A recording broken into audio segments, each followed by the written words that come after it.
Hello and welcome to Roll for Topic, a very special Roll for Topic. I'm Chris Salzman, I'm Andy Rao.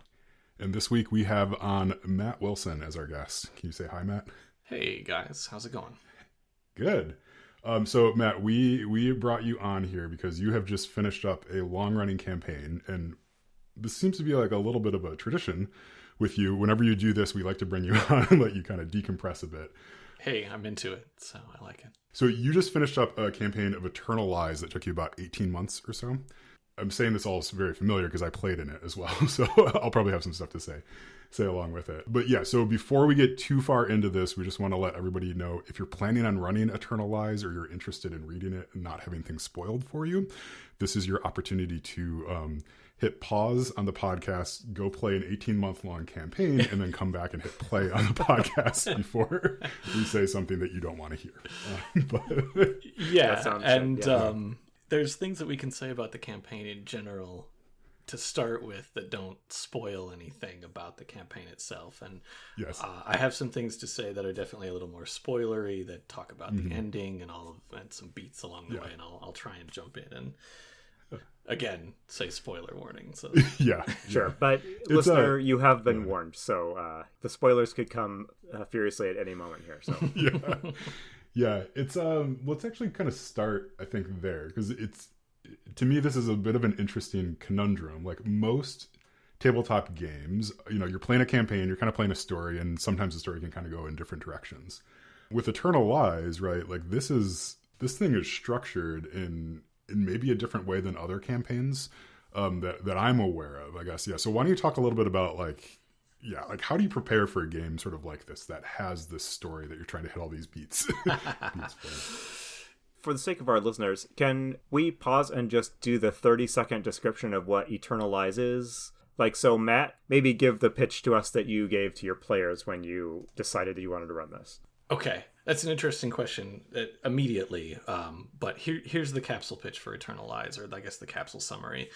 It was written for the Pelgrane Press Trail of Cthulhu game system, and it was sort of explicitly written as an ambitious, globe-trotting campaign of mystery and horror against the mythos, sort of deliberately in the same style that the Call of Cthulhu famous Masks of Nyarlathotep campaign, which I think all gamers should at least know of the existence of, or get to experience once, because it's a great campaign. It was sort of written as this is a Trail of Cthulhu version of that experience.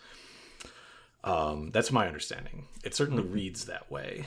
So the pitch is that 10 years ago, a brave team of investigators who were poking into a rapidly growing cult across America had a sudden and rather fatal and final encounter with that cult out in California, and essentially TPK'd and ended their campaign early.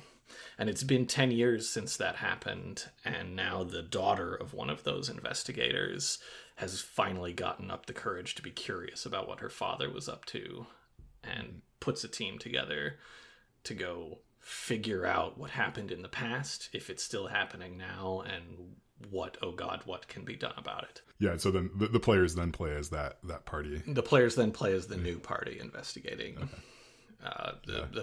And it's got a very, and Chris alluded to this a little bit, it's got a very distinct structure where Act 1 is the investigators in the current day figuring out what happened in the past and answering that first question of what happened.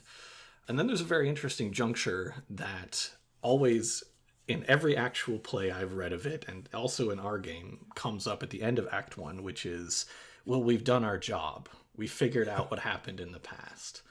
Yeah. Do we bail? Yeah. Yeah.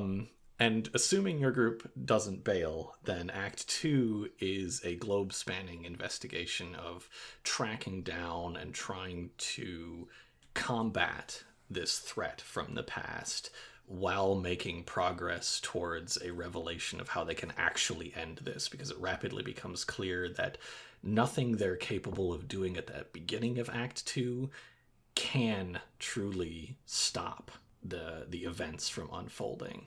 So then that moves into an Act 3 once they've figured out what they need to do and where they need to do it.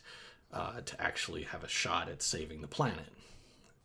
Speaking of spoilers, there is something that happens in Act 3 as well that flips the script a little bit. There's a lot of stuff in what you just said, Matt, that I'd like to stick a pin in. But I am curious if you could tell us a little bit about what drew you to this as a GM.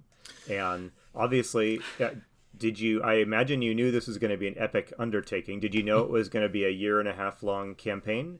And if so, like, what drew you to it?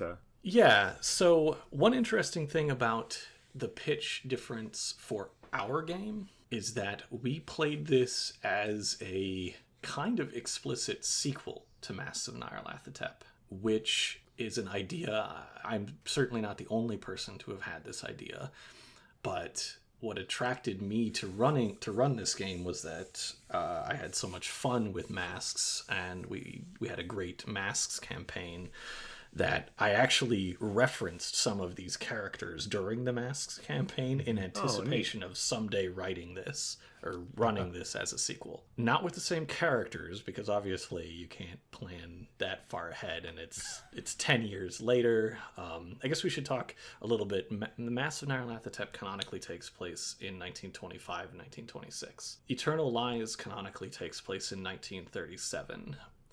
But there's a number of reasons, and this is a weird little lacuna, where it's clear to me, and I think other people who have delved into the material, like Aviatrix over at storygames.com and Jason Alexander, I think, noticed this as well. It's clear that Eternal Lies was actually written to take place in 1936. And I don't know why they changed the dates. And there's some historical reasons for that. One is that one of the chapters takes place in Ethiopia. That's not really a spoiler. You learn that very quickly. One of the chapters takes place in Ethiopia, and their description of Ethiopia is very clearly during the League of Nations crisis in Ethiopia, which is over at the end of 1936 and not a thing in 1937. So it's like somebody knew enough history to put this Ethiopia backstory in there, but it's clearly in 1936. So the other kind of mind-blowing thing that made me want to run this as a sequel is that 10 years before 1936, i.e. when this other cult group wiped, is the end of Masks of Nyarlathotep, which ends during an eclipse, which is obviously a source of magical occult power in the world. So it makes sense to me that the great big cult summoning ritual that the original investigators stumble into in the past is happening in 1926's eclipse. So then it's like, okay, I'll just move the timeline back to 1936. We get our 10-year gap. They're connected through this event, and that's one thing that if your players have played Masks, they can wonder about explicit connections around that date. There's something wonderful about that sort of implied sequelness and Call of Cthulhu, Trail of Cthulhu, just because, I mean, the way these campaigns are written, they are not usually written that a sequel would really even be possible, right? Right. I mean, usually if the PCs fail, like, you know, the world is toast or things are so grim. You know, Masks of Nyarlathotep, and I suppose we should just throw a spoiler warning for Masks as well, even I don't think we'll be delving into too deep, but I think like the failure state of that is a little less dramatic than you would think, which plays really well into being like a prequel to this. Right, yeah, it certainly depends on your interpretation of Nyarlathotep's plan. Now, I haven't actually looked at the new ideas in the new edition of Masks that's out there, so I don't know if they've changed it to be more explicitly apocalyptic at the end. But Nyarlathotep, in my read on the mythos, is not the sort of person who actually wants to usher in the end of the world. He's not a great old one that actually wants to do that. He's the herald of Azathoth, the world destroyer, and all of that. But it's clear to me that he's developed some sort of almost sympathy for Earthlings and other lesser beings, as it were. So tell us then. So you were intrigued by those elements of Eternal Lies, and then how did you proceed? I was intrigued by that, but I sort of discarded it because on a first read, I didn't care for it as much as I had hoped to. The text, I didn't care for the text as much as I had hoped to at first, and I listened to the Yog Sothoth Forum's actual play. They're a great British group that records and distributes a ton of Call of Cthulhu run-throughs, and they played through this. And their experience of the game, I mean, it was enjoyable to listen to, but did not sound fun. Oh. I don't want to spoil what happened to them, but they didn't. Yeah, I didn't. That was like, oh man, I could see how this could happen. I don't know if I'm into this. But it was then years later that I discovered that one of the great inspirations for a bunch of the changes I made to Masks, again, Aviatrix over the Story Games Forum, had run Eternal Lies as an explicit sequel, even with some of the same characters carrying over from her Masks game. I wasn't prepared to go that far, but I was like, see, I'm not the only one that's had this idea. That's cool. And her game was awesome, as I'm sure they all are. And then Jason Alexander over at the Alexandrian.net had a big series of blog posts about how Eternal Lies was like secretly the best of the Cthulhu campaigns. And in reading through his opinions on it, I was like, okay, maybe there's something here that I missed. So I looked at what the two of those people had done to run it for their own groups, and I thought, okay, if I focus on these bits and not those bits, then there is something here. I want to give this a try. I'm interested. What were some of those bits? Do you remember any specifics? Yes. So, as I did with Masks, I changed a lot of the villains. I feel like villains often get written very monotone. I think Aviatrix even, and I loved this expression, like, if it's Tuesday, it must be Omar Shakti, who's a famous villain. Like, not everyone can be an immensely powerful eldritch sorcerer of immense scariness and genius. So I knew immediately that, of course, I was going to change things around a little bit, and I had a vision for what would be going on with a lot of these people. And so I tried to dig in there and change the villains around a bit, and I needed to change the ending. I wanted to keep the twist, but make it a little better, if you will. Okay. And I guess this could be our first real big spoiler warning. Yeah. So there is a twist at the end of Eternal Lies, which is that what the investigative team comes up to do to end the current threat ends up just being an inner part of a much bigger plan that was going to end the world. And that's a big rug pull. And you have to set that up. And I don't actually think I did a particularly good job with that. I had so many more ideas that I didn't get to use for timing reasons there. But if you're going to do that, I think you have to give the players some ways out, some options about what happens next. And the text is written, it's very, even the process of going to fight the Ancient One in the end in Tibet is very linear, and then it's a very linear pathway out of there. And I feel like for a campaign that's already kind of like got you in this story structure that's very railroady. Yeah, I would say as a player, at least when we got towards the end of it, it was really nice to have sort of a series of choices. So at one point, I mean, in the last couple sessions or so, you just said, like, here are your possible paths, like, which one do you want to take? And that was a neat decision point for me as a player, especially because, like, as you mentioned, a lot of the rest of that campaign sort of felt like, this is going to sound like I'm being negative, but it felt like sort of like stages in video games, almost like you're like, now we're in the Malta chapter, and like we're the Malta stage, and we're going to do all this stuff and finish this up, and then we're going to go to the next place and do all this stuff and finish that up. We're just sort of like clearing things out, which was fun and what our group wanted too. But then to have a big choice at the end of like, okay, like, the threat, how are you going to handle it? Was a fun moment for all the players to figure out.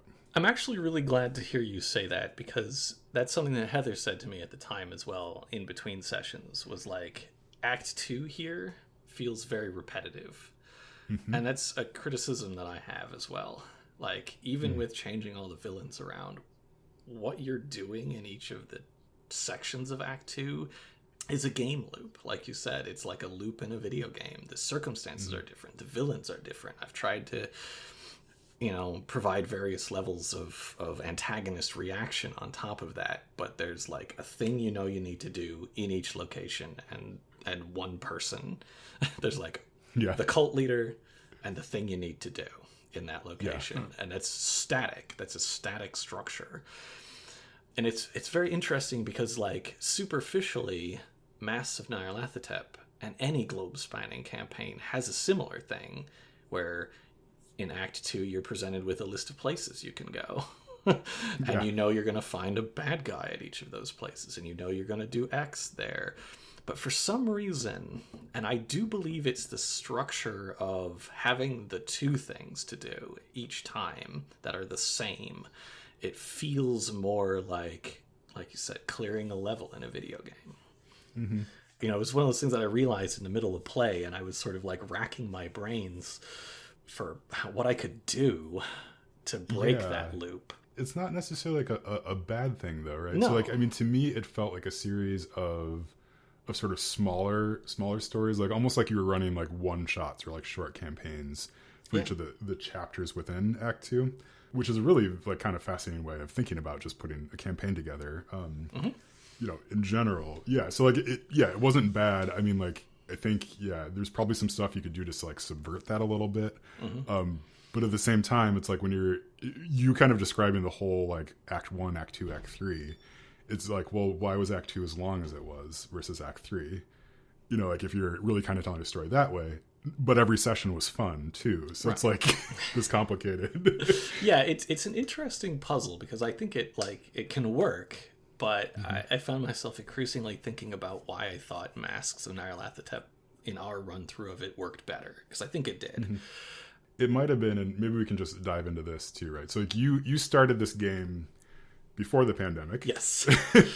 we had a couple months of sessions in person, and then the pandemic hit, right? Yes, that is a very big caveat throughout this. This will so forever... that's a huge caveat as you're listening to this, and you know, in 2025, you're like, what was he talking about? Like, you know, it's like, let's talk a little bit about that. Like, what do you feel like? I think we all sort of know what the challenges of that are, and you can touch on maybe a few of those. But I'm wondering if you felt like there was anything that actually went better because of the shift to online.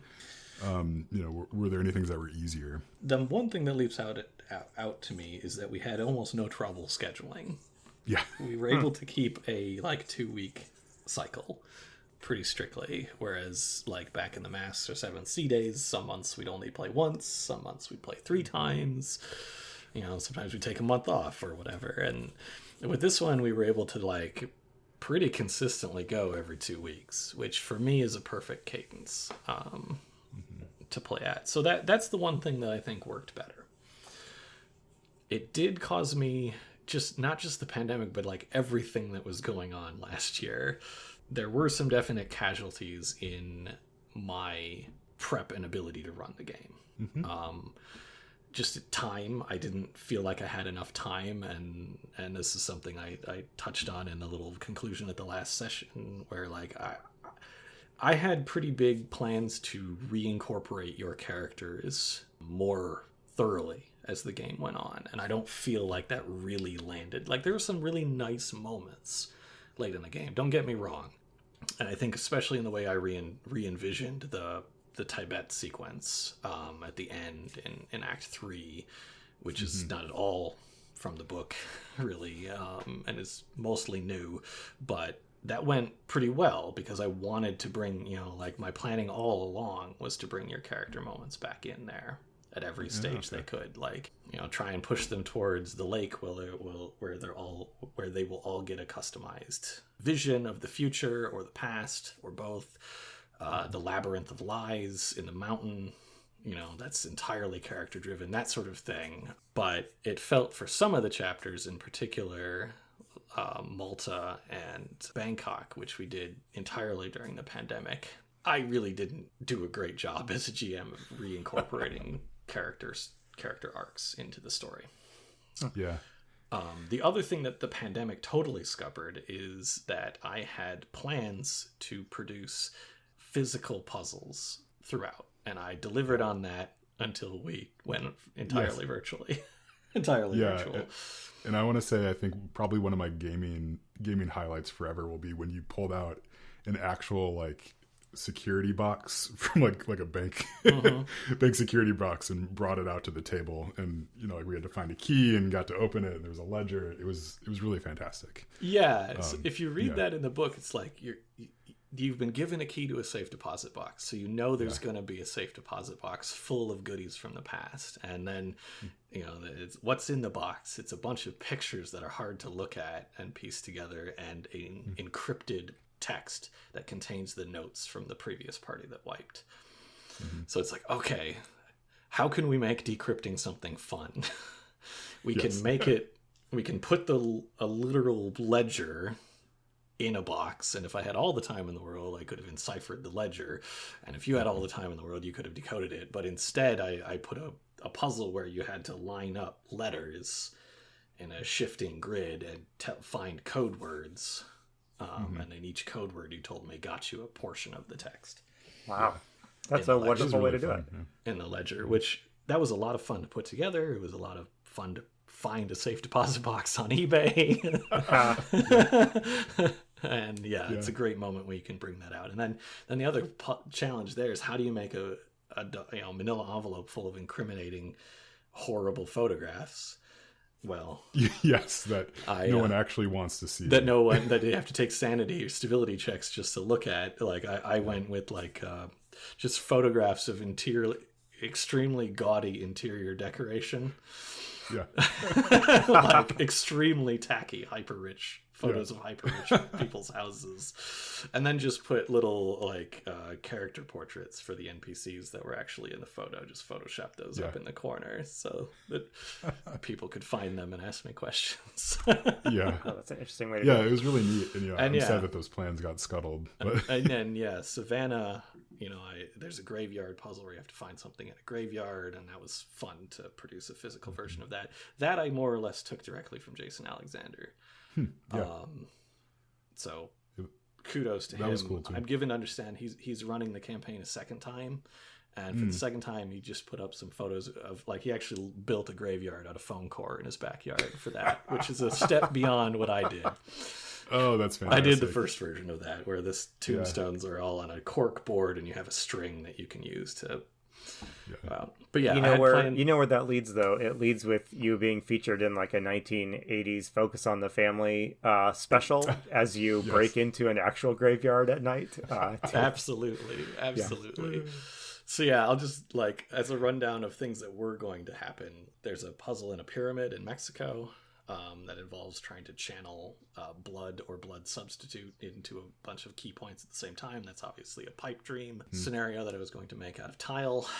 Oh, wow. Things like the Labyrinth of Lies at the very end was literally a board game that I had planned. Oh, that's great. Yeah. But I salvaged some of the cards from that, the card generated part of that, to actually run that. So I think I was going to do an electrical panel for Bangkok at the hospital security system. And Malta is like full of Indiana Jones stuff. I didn't have any firm plans for that, but yeah, lots of like real life spinning blades throughout your living room. I'm sure would have been fun. Yeah, I don't think I would have literally built that in my basement, but there's so many different Indiana Jones styles puzzles that you can put together that's where that was going to go. So Matt, one of the biggest questions I have about this as a GM who has at least skimmed through Eternal Lies and finds it intriguing is I am intimidated by the number of places in the world that the campaign travels to. And so I am curious, was it intimidating to you to know that you were going to have to move the campaign, you were going to have to land the campaign for many sessions at a time in like this wide, like you've mentioned a couple, Malta, Bangkok, Georgia, just a wide variety of places. Is that intimidating? And how did you approach the challenge of evoking a place you've never been to believably? Yeah, that's a great question too.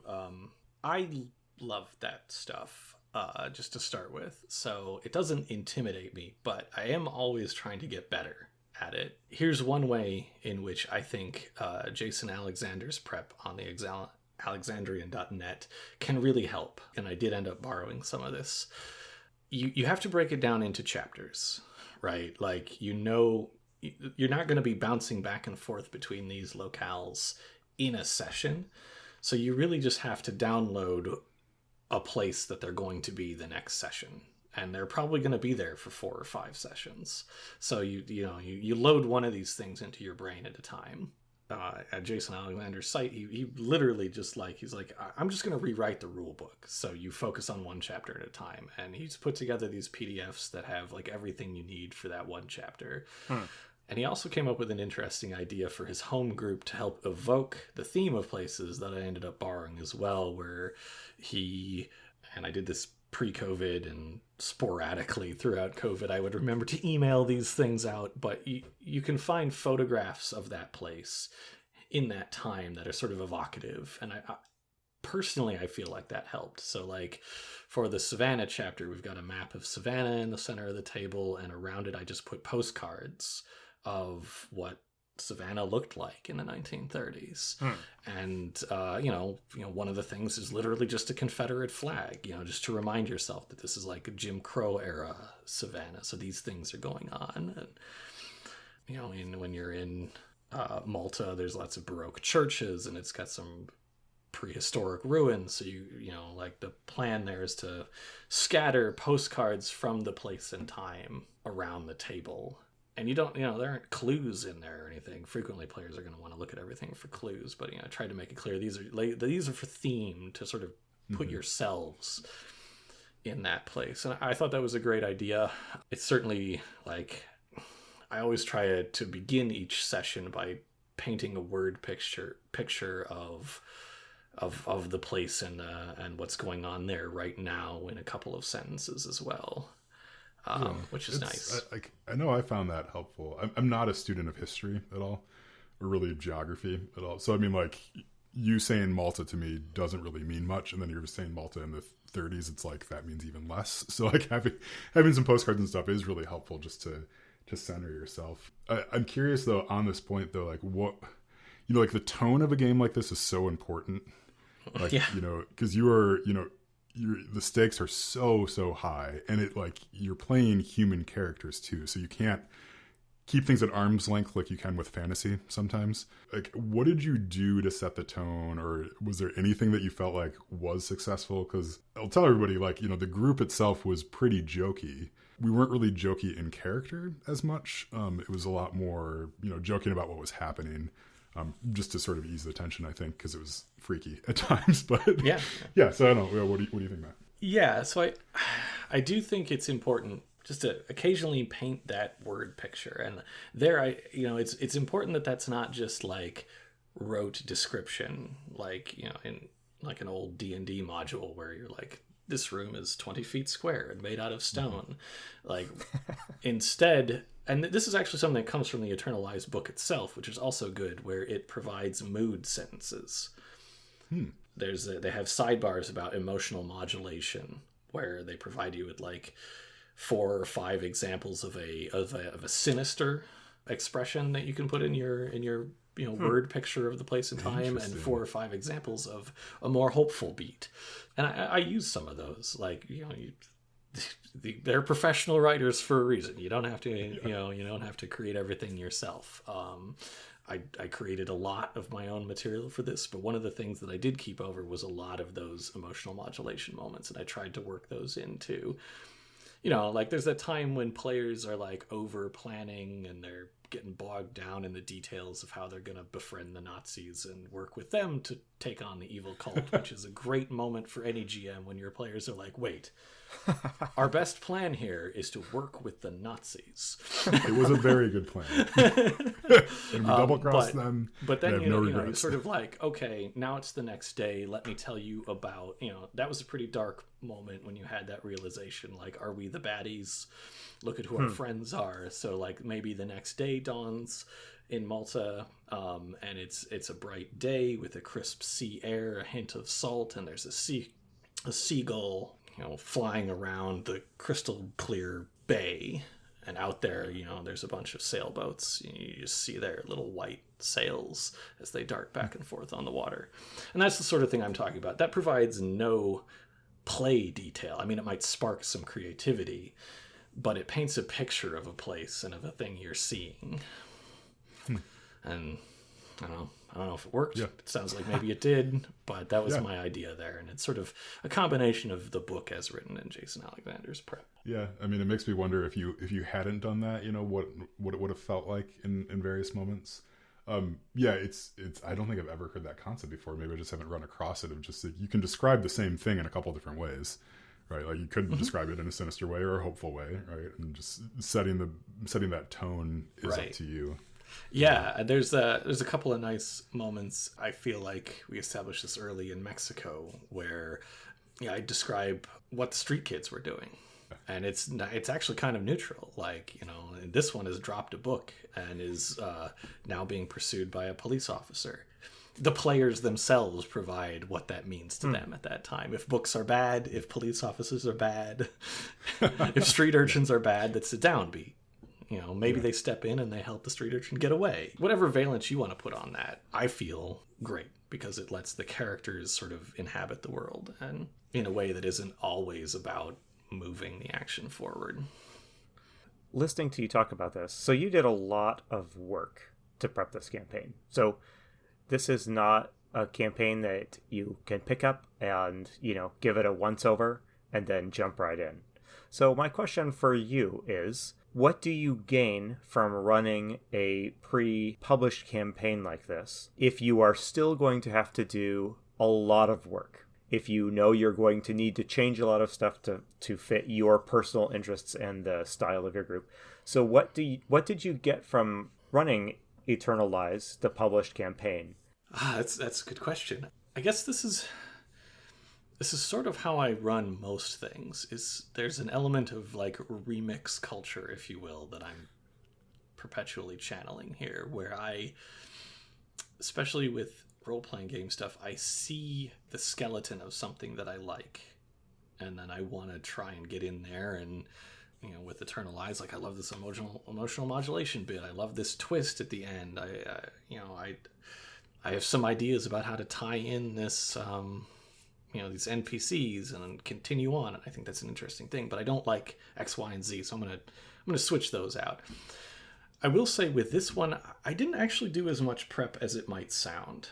With Masks, I changed everything, and I did it all up front because I was worried about putting a group together and I wanted everything to be perfect. And so when I was here, my players had already told me they wanted to play it. So I actually just worked 1 or 2 chapters at a time. And this is where something to Jason Alexander's project is amazingly detailed, and he's written so much, and it's great as a starting point. But then you really, for later chapters, you really want to be building on what's come before. So there actually isn't a ton of pre-prep there, other than getting familiar with how I want to change Montgomery Donovan, how I want to change Savitri Siricon. I've thought about those things, but I'm not getting into the full-on let me understand everything about Bangkok. Mm-hmm. So much of it is actually derived from play. So I did a lot of prep for the opening act, and then each chapter after that was actually less and less. Mm-hmm. Yeah. And I think in the GM's group about this campaign, which existed briefly on Google, there was a lot of talk about over-prepping the third act. Because a lot of GMs had run into a thing where they did so much prep for the end of it that they felt like they actually railroaded their players harder, or it didn't land, or whatever.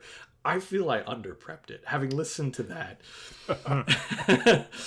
yeah. I feel like I didn't do as good of a job as I needed to, making sure that the revelations would come and be as consistent as I had in my head.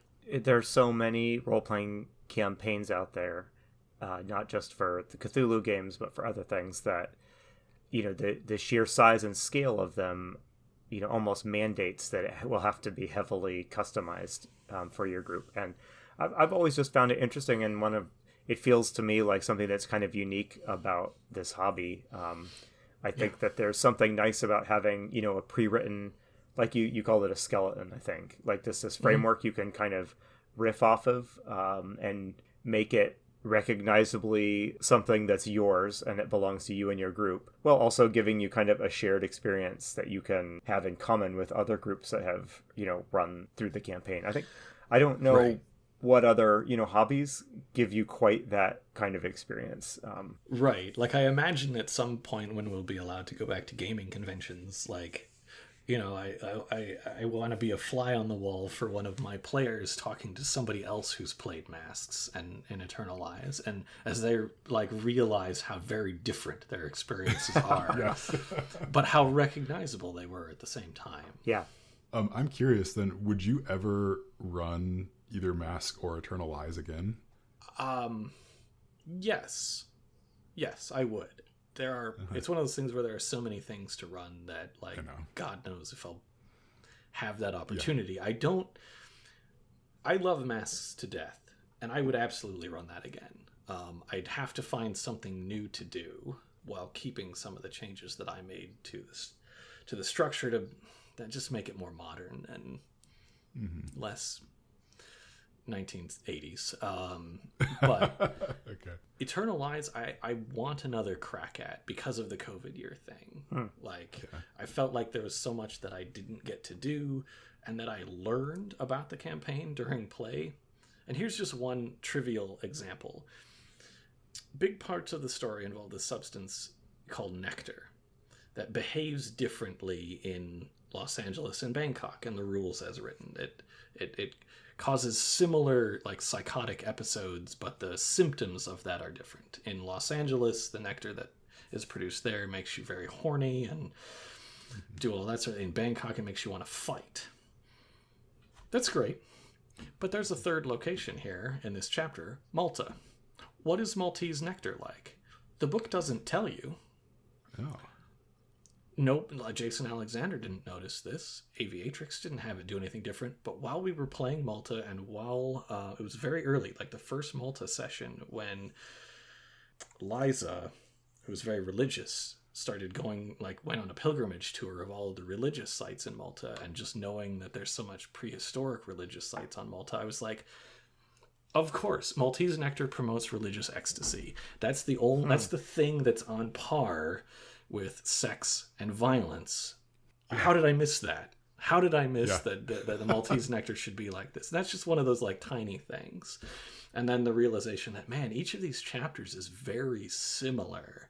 Like, how do I break this up to make the core game loop in each chapter like build on itself rather than just like, okay, now show me again. Okay, now show me again. Yeah. And I have ideas for that, so maybe someday I'll run Eternal Lies again, and we'll get all those physical puzzles. We'll know why Maltese nectar is different. And the core game loop in each of the chapters in Act 2 will be different. Yeah. So I think we should. I was just going to say we should probably look towards wrapping up. But I do want to give Matt a few minutes to bring up anything he wants to say that we haven't, asked him. But before we do that, so Matt, you can think about that for a sec, because I want to turn my Eye of Sauron gaze over on Chris here.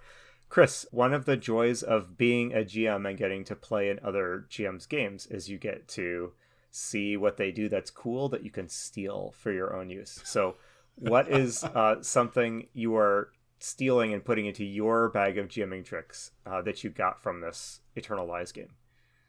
It's a really good question. I mean, I think everything, but the one thing that really sticks out to me is so Matt chose a theme song that he plays at the beginning of every session, which sets the mood wonderfully. And I think I even mentioned this when we were talking about the Seventh Sea, because there was also a theme song for that. But it's lodged in my brain, right? It's like the intro song to any of your favorite sitcoms or favorite TV shows, like that sort of thing, where you're just what's about to come.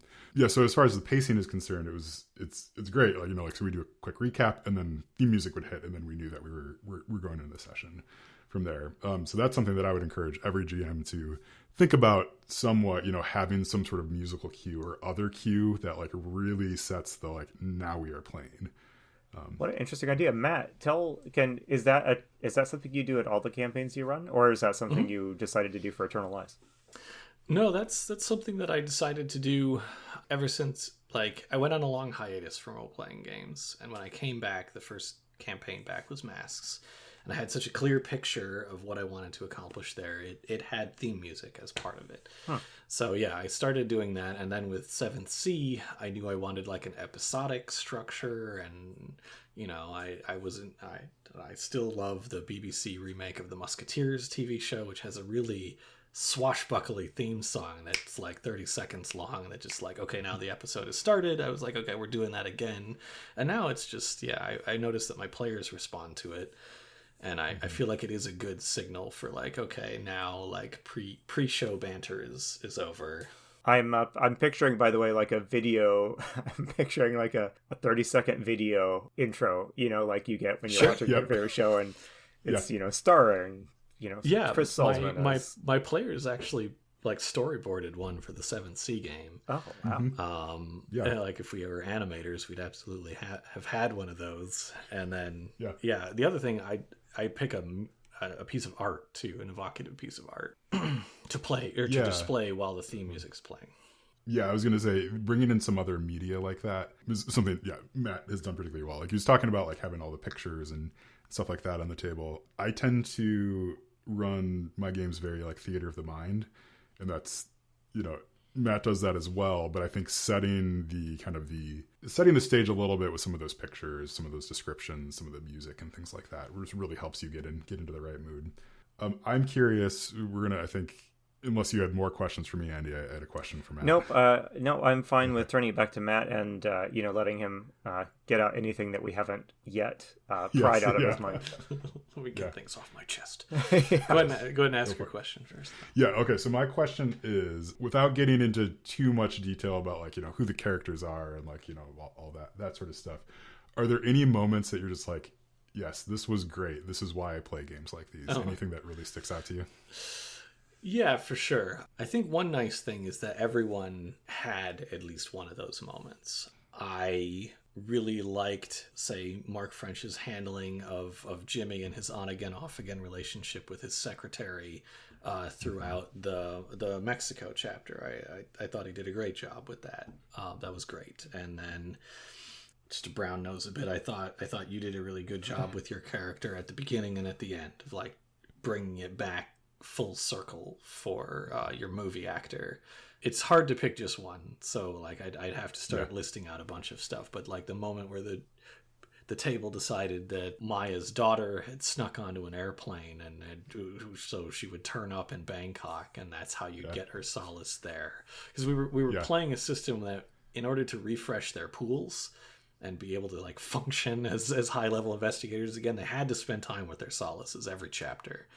So, like, the ways in which you guys managed to make that work narratively, I thought was good. And, like, I only wish I could have done more of it. Yeah. That's on my regrets pile for sure. Yeah. So. Okay. All right. Well, we will cede the floor to you then. Do you have any you have a closing argument, Mr. I have a closing argument. Yeah. So, I guess the one big change that I made is that I didn't actually run this with Call of Cthulhu rules. I didn't even run it with Trail of Cthulhu rules. I ran it with Quickshock Gumshoe rules from the Yellow King role-playing game. And I think that mostly worked. I don't think I'd do it again, though. That rule system, I think, is great for shorter stories. It does a lot of very interesting things, but I think I'd stick with a slightly altered Trail of Cthulhu rules if I were to do it again. One of the things I was trying to avoid is like the flat integer-based description of injury and mental trauma in these systems, and the Quickshock system gives you literal cards as consequences rather than like decrementing a number somewhere. There are numbers, but the consequences are cards with narrative descriptions of effects, and that's great for a short thing where the range of possibilities is relatively limited. But for a big epic thing, it's a lot of cards you gotta make, right? It's too many cards. Yeah, I've seen that card system in their one-on-one RPGs, and that would be tough to like scale out to a big campaign like this with lots of characters. In my infinite hubris, I thought I could do it. I didn't do it particularly well, but also the campaign moving entirely virtual. Yeah. That makes it the thing where I'm like handing my wife cards and saying, can you text this to Roger? Can you text a picture of this card to so-and-so?